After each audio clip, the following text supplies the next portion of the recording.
कहना चाहता हूं, भ्रष्टाचार से अगर लड़ाई लड़नी है तो केजरीवाल से सीखो। प्रधानमंत्री जी, भ्रष्टाचार के खिलाफ लड़ाई केजरीवाल ने लड़ी है। 2015 में जब दिल्ली में हमारी सरकार बनी थी, हमारे एक मंत्री का एक ऑडियो मेरे पास किसी ने व्हाट्सएप कर दिया। उस ऑडियो में मेरा मंत्री किसी दुकान वाले से 5 लाख रुपए मांग रहा था। किसी मीडिया वाले को नहीं पता था, विपक्ष को नहीं पता था। आप लोगों को याद होगा, मैंने अपने खुद मंत्री को सीबीआई के हवाले कर दिया, जेल भेज दिया था अपने मंत्री को। ये होती है भ्रष्टाचार के खिलाफ लड़ाई। पंजाब के अंदर मेरा एक मंत्री भ्रष्टाचार में, मेरे को पता चला कि वो पैसे मांग रहा है। वहां पे मान साहब ने उसको, किसी को भी, विपक्ष को नहीं पता था, मीडिया को नहीं पता था, हमने अपने मंत्री को उठा के जेल में भेज दिया। तुम देश के सारे चोर उचक्के डकैतों को अपनी पार्टी में शामिल कर लो और केजरीवाल को जेल भेज दो और कहो मैं भ्रष्टाचार के खिलाफ लड़ रहा हूं। तो आप भ्रष्टाचार के खिलाफ नहीं लड़ रहे प्रधानमंत्री जी। आप देशवासियों को बेवकूफ मत समझो। देश बच्चे बच्चे की जुबान के ऊपर हो रहा है कि सारे चोर चक्कों को अपनी पार्टी में शामिल करके और ईडी और सीबीआई के सारे केस उनके रफा दफा कर दे। केजरीवाल को क्यों गिरफ्तार किया? केजरीवाल को गिरफ्तार करके उन्होंने एक मैसेज दिया है सारे देश को कि अगर मैं केजरीवाल को गिरफ्तार कर सकता हूं तो किसी को भी गिरफ्तार कर सकता हूं। कोई केस नहीं होगा, कोई मामला नहीं होगा, तब भी मैं तुमको गिरफ्तार कर सकता हूं। एक बेहद खतरनाक मिशन चालू किया हुआ है प्रधानमंत्री जी ने, बहुत ही खतरनाक।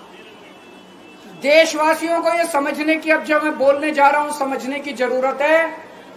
उस मिशन का नाम है वन नेशन वन लीडर। देश के सारे नेताओं को खत्म करना चाहते हैं मोदी जी, और इसको 2 स्तर के ऊपर इस मिशन को चला रहे हैं। जितने विपक्ष के नेता हैं उनको जेल भेजेंगे और जितने बीजेपी के नेता हैं उनको सबको निपटा देंगे, उनकी राजनीति खत्म करते जाएंगे, उनको सबको निपटाते जाएंगे। विपक्ष के अंदर आज इन्होंने मनीष सिसोदिया को जेल भेज दिया, संजय सिंह को जेल भेज दिया, सत्येंद्र जैन को जेल भेज दिया, केजरीवाल को जेल भेज दिया, हेमंत सोरेन को जेल भेज दिया, ममता दीदी के कई मंत्रियों को जेल भेज दिया, स्टैलिन के कई मंत्रियों को जेल भेज दिया, केरला के सीएम के पीछे पड़े हैं।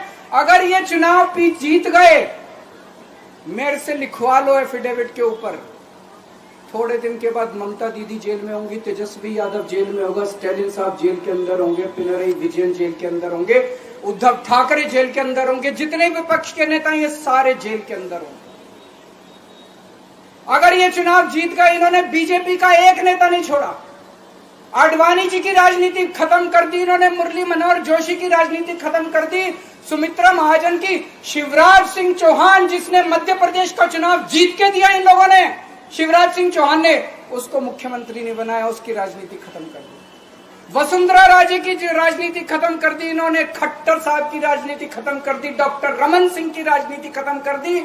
अब अगला किसका नंबर है? योगी आदित्यनाथ। अगर ये चुनाव जीत गए, मेरे से लिखवा लो, 2 महीने के अंदर उत्तर प्रदेश का मुख्यमंत्री बदल देंगे। योगी आदित्यनाथ की राजनीति खत्म करेंगे, उनको भी निपटा देंगे। यही तानाशाही है दोस्तों। वन नेशन वन लीडर ये चाहते हैं, एक ही तानाशाह इस देश के अंदर बचेगा, एक ही तानाशाह इस देश के अंदर बचेगा। हमारा देश बहुत महान है, 4000 5000 साल पुराना हमारा देश है। इसके पहले पिछले 4000 साल में कई मौके आए जब इस देश के ऊपर तानाशाहों ने कब्जा करने की कोशिश की, लेकिन हमारे देश के लोगों ने उन तानाशाहों का तख्ता उखाड़ के फेंक दिया। जब जब हमारे देश में ऐसा मौका आया कि तानाशाह ने हमारे देश के ऊपर कब्जा करने की कोशिश की, इस देश की जनता ने उसका तख्ता उखाड़ के फेंक दिया। आज एक तानाशाह इस देश से जनतंत्र खत्म करना चाहता है, आज एक तानाशाह इस देश से लोकशाही खत्म करना चाहता है। मैं पूरे तन मन धन से लड़ रहा हूं, संघर्ष कर रहा हूं उस तानाशाह के खिलाफ। 140 करोड़ लोगों का साथ चाहता हूं मैं।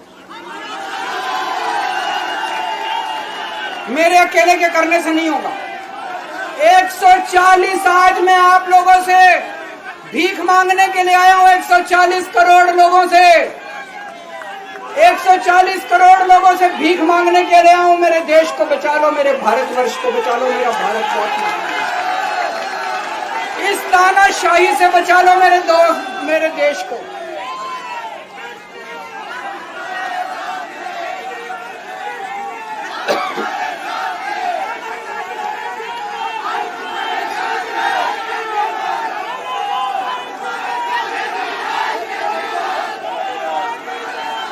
मैं सुप्रीम कोर्ट का बहुत बहुत शुक्रिया अदा करना चाहता हूं। उन्होंने 21 दिन दिए हैं, एक एक दिन में 24 घंटे हैं।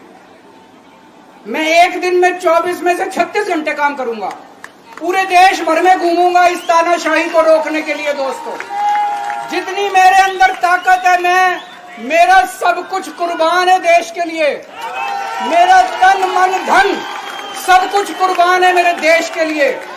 मेरे खून का एक एक कतरा मेरे देश के लिए, मेरे शरीर का एक एक कतरा, मेरी जिंदगी का एक एक पल मेरे देश के लिए। मेरे देश को बचाने के लिए मैं पूरे देश में जाऊंगा। दोस्तों, अब एक बहुत महत्वपूर्ण बात करने जा रहा हूं, उसको ध्यान से सुनना। ये लोग इंडिया गठबंधन से पूछते हैं आपका प्रधानमंत्री कौन होगा। मैं बीजेपी से पूछता हूं आपका प्रधानमंत्री कौन होगा।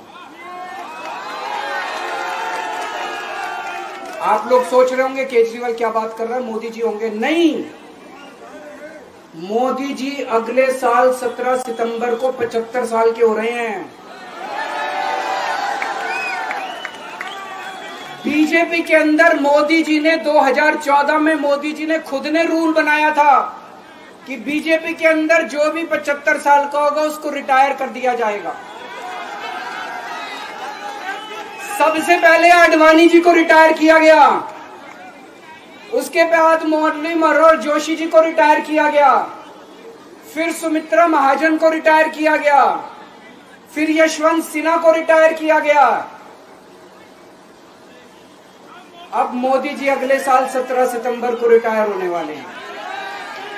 तो मैं बीजेपी से पूछना चाहता हूं आपका प्रधानमंत्री का दावेदार कौन है। दोस्तों, अगले साल 17 सितंबर तक अगर इनकी सरकार बनी, तो उस पर भी आऊंगा मैं। अगर इनकी सरकार बनी तो पहले अगले 2 महीने में योगी जी को निपटाएंगे ये, और उसके बाद मोदी जी के सबसे खास अमित शाह को ये प्रधानमंत्री बनाएंगे।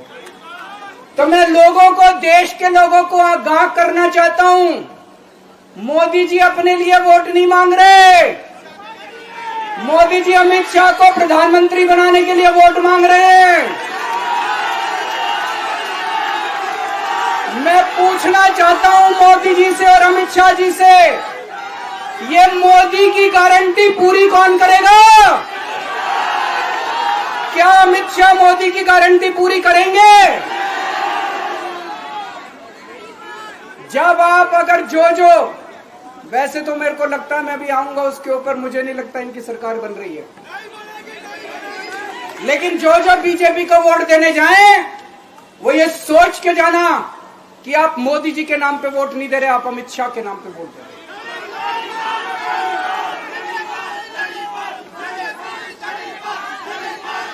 अब एक खुशखबरी है आप लोगों के लिए, अब एक खुशखबरी है, सबको बता देना जो मैंने बातें कही है बड़ी सोच समझ के कही है।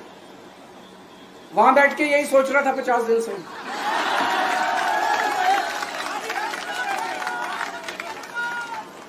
दोस्तों, पूरे देश के मेरे को बाहर निकले हुए 20 घंटे हो गए। इन 20 घंटों के अंदर भी मैंने रात भर में जनता से बात कर रहा था, लोगों से फोन कर रहा था।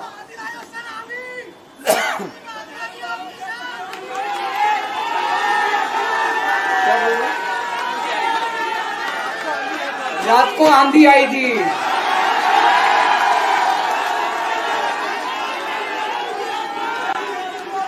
पिछले 20 घंटे में मैंने जो बातचीत करी है, कई बड़े बड़े एक्सपर्ट से बात की, चुनाव विश्लेषकों से बात की, सेफोलॉजिस्ट से बात की, जनता से बात की, फोन पे लोगों से। मेरा अपना आकलन है कि 4 जून के बाद इनकी सरकार नहीं बन रही, मोदी सरकार नहीं बन रही। दोस्तों, अगर मैं गलत हूं तो मेरे को बताना। हरियाणा में इनकी सीट कम हो रही है, राजस्थान में कम हो रही है, कर्नाटक में कम हो रही है, दिल्ली में कम हो रही है, बिहार में कम हो रही है, महाराष्ट्र में कम हो रही है, कर्नाटक में कम हो रही है, बंगाल में कम हो रही है, झारखंड में कम हो रही है। बढ़ कहां रही है? यूपी में कम हो रही है, बढ़ कहां रही है? बड़े एक भी जगह इनकी सीटें नहीं बढ़ रही हैं। मेरा अपना मानना है, और सट्टा बाजार में भी जो चल रहा है, इनकी 220 से 230 के बीच में सीट आ रही है, उससे ज्यादा सीट नहीं आ रही। मोदी सरकार नहीं बन रही है, केंद्र में इंडिया गठबंधन की सरकार बन रही है। आम आदमी पार्टी उस सरकार का हिस्सा होगी। दिल्ली को पूर्ण राज्य दिलाएंगे। दिल्ली का एलजी लोगों का एलजी होगा, दिल्ली का एलजी दिल्ली वालों का एलजी होगा। गुजरात से आया हुआ है अभी, दिल्ली के लोगों का एलजी होगा, दिल्ली के लोगों का विकास होगा। एक और पॉइंट है, जब मैं जेल के अंदर था तो कुछ लोगों ने यह मुद्दा उठाया, केजरीवाल सीएम पद से इस्तीफा क्यों नहीं देता। दोस्तों, केजरीवाल को कभी किसी पद का लालच नहीं हुआ। मैं आप मंत्री, मुख्यमंत्री, प्रधानमंत्री ये सब बनने नहीं आया। इनकम टैक्स में कमिश्नर की नौकरी करता था। कमिश्नर की नौकरी छोड़ के दिल्ली की झुग्गियों के अंदर 1 नहीं, 2 नहीं, 3 नहीं, 10 साल तक मैंने दिल्ली की झुग्गियों के अंदर काम किया है, सुंदर नगरी और नंद नगर की झुग्गियों के अंदर। इनकम टैक्स कमिश्नर की नौकरी छोड़ के जब मेरे को दिल्ली की जनता ने पहली बार सीएम बनाया, असूलों के ऊपर 49 दिन के अंदर सीएम पद से इस्तीफा दे दिया था। एक चपरासी की नौकरी कोई नहीं छोड़ता। सीएम बनने के लिए लोग अपना दायां हाथ कटाने के लिए तैयार होते हैं। मैंने खुद से अपने आप सीएम की कुर्सी को लात मार दी थी 49 दिन के अंदर। मेरे लिए सीएम पद इंपॉर्टेंट नहीं है। आज मैंने सीएम पद से इस्तीफा क्यों नहीं दिया जेल जाने के बाद? दोस्तों, पिछले 75 साल में भारतवर्ष में इतने राज्यों के चुनाव हुए, इतने राज्यों के चुनाव हुए, दिल्ली के अंदर सबसे ऐतिहासिक बहुमत से आम आदमी पार्टी जीती। 55-56% वोट, एक बार 67 सीट, एक बार 62 सीट। इतने भारी बहुमत से आज तक कोई राज्य की सरकार 75 साल में नहीं जीती। इतने भारी बहुमत से जीतने के बावजूद झूठा केस, अब उनको पता है वो हमें हरा नहीं सकते दिल्ली के अंदर। उन्हें पता है अगले 20 साल तक दिल्ली में आम आदमी पार्टी को कोई नहीं हरा सकता। तो उन्होंने एक षड्यंत्र रचा, राजनीतिक षड्यंत्र रचा। केजरीवाल को झूठे केस में जेल भेज दो, केजरीवाल को इस्तीफा देना पड़ेगा, केजरीवाल की सरकार गिर जाएगी। उन्होंने ये षड्यंत्र रचा। मैंने कहा मैं भी इस्तीफा नहीं दूंगा। तुम अगर जनतंत्र को जेल में कैद करोगे तो जनतंत्र जेल से चला के दिखाएंगे। दोस्तों, सरकार भी जेल से चला के दिखाएंगे। कतई इस्तीफा, तुम्हारे ट्रैप में फंसने वाले नहीं हम। ये अगर हेमंत सोरेन साहब को भी इस्तीफा नहीं देना चाहिए था, जेल से सरकार चलानी चाहिए। अगर हमने इस्तीफा दे दिया, ये तो बड़ा अच्छा इनके लिए। जिस राज्य के अंदर ये चुनाव हारेंगे उसके मुख्यमंत्री को पकड़ के जेल में डाल दो, सरकार गिरा दो। उसके मुख्यमंत्री को पकड़ के जेल में डाल दो, सरकार। आज मैं अगर दिल्ली की जेल के अंदर रह के दिल्ली की जेल से इस्तीफा नहीं दे रहा, वो इस तानाशाही के खिलाफ संघर्ष कर रहा हूं, इसको समझ लेना। केजरीवाल को किसी पद का लालच नहीं है। सीएम तो 100 सीएम की कुर्सी देश के नाम कुर्बान है। मुझे पता चला मेरे जेल जाने से बहुत लोग भावुक हुए, खासकर मेरी माँ, बहनें, महिलाएं बहुत रोई, कईयों ने बहुत मन्नतें मांगी।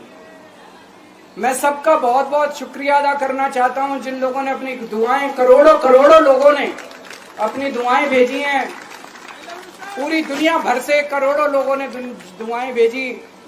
उन्हीं के आशीर्वाद का कमाल है कि आज मैं आप लोगों के बीच में हूं। आप लोग सब लोग सुखी रहें, देश खूब तरक्की करे, फले फूले, आप सब लोग खूब खुश रहें, ऐसी मेरी प्रभु से इच्छा है। भारत माता की। राष्ट्रगान के लिए अपने जगह पर सभी लोगों से आग्रह है कि खड़े हो जाएं।